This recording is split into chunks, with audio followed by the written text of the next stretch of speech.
Quit India ಚಳುವಳಿಯ 84ನೇ ವರ್ಷಾಚರಣೆ ಇದೆ ಇವತ್ತು. ಕಾಂಗ್ರೆಸ್ ನಾಯಕರಿಂದ ತಿರಂಗ ಯಾತ್ರೆಗೆ ಚಾಲನೆ ನೀಡಲಾಗಿದೆ.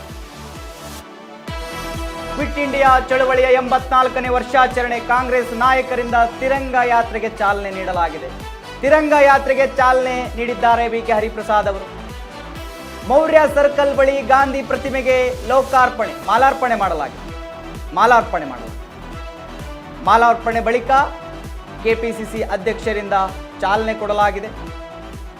ಸೇವಾದಳ ಕಾರ್ಯಕರ್ತರಿಂದ ತಿರಂಗ ಯಾತ್ರೆ ಆರಂಭ ಆಗಿದೆ. ಮೌರ್ಯ ಸರ್ಕಲ್ ಟು ಕೆಪಿಸಿಸಿ ಕಚೇರಿಯವರೆಗೂ ಕೂಡ ಜಾಥಾ ನಡೆಸಲಾಗಿದೆ. ಎಸ್ ವೀಕ್ಷಕರೇ, ಕ್ವಿಟ್ ಇಂಡಿಯಾ ಚಳುವಳಿ 84ನೇ ವರ್ಷಾಚರಣೆ ಕಾಂಗ್ರೆಸ್ ನಾಯಕರಿಂದ ತಿರಂಗ ಯಾತ್ರೆಗೆ ಚಾಲನೆ ನೀಡಲಾಗಿದೆ. ತಿರಂಗ ಯಾತ್ರೆಗೆ ಬಿಕೆ ಹರಿಪ್ರಸಾದ್ ಅವರು ಚಾಲನೆಯನ್ನು ನೀಡಿದ್ದಾರೆ. ನೀವು ದೃಶ್ಯದಲ್ಲಿ ಗಮನಿಸ್ತಾ ಇದ್ದೀರಿ. ಗಾಂಧಿ ಪ್ರತಿಮೆಗೆ ಮಾಲಾರ್ಪಣೆಯನ್ನು ಮಾಡಿದ್ದಾರೆ, ಗೌರವ ಸಮರ್ಪಣೆಯನ್ನು ಮಾಡಿದ್ದಾರೆ.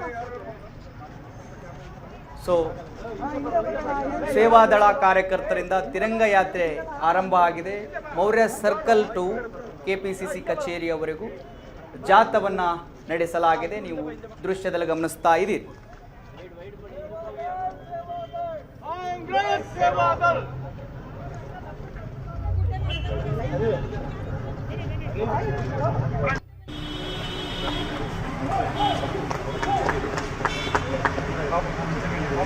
ಸ್ವಲ್ಪ ಸೈಡ್ ಇದ್ದಾವೆ.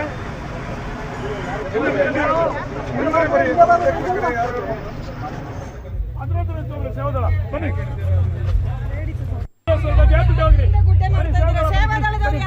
ಬನ್ನಿ ಬನ್ನಿ, ಸೇವಾದಳ ಬನ್ನಿ, ಸ್ವಲ್ಪ ದೂರ ದೂರ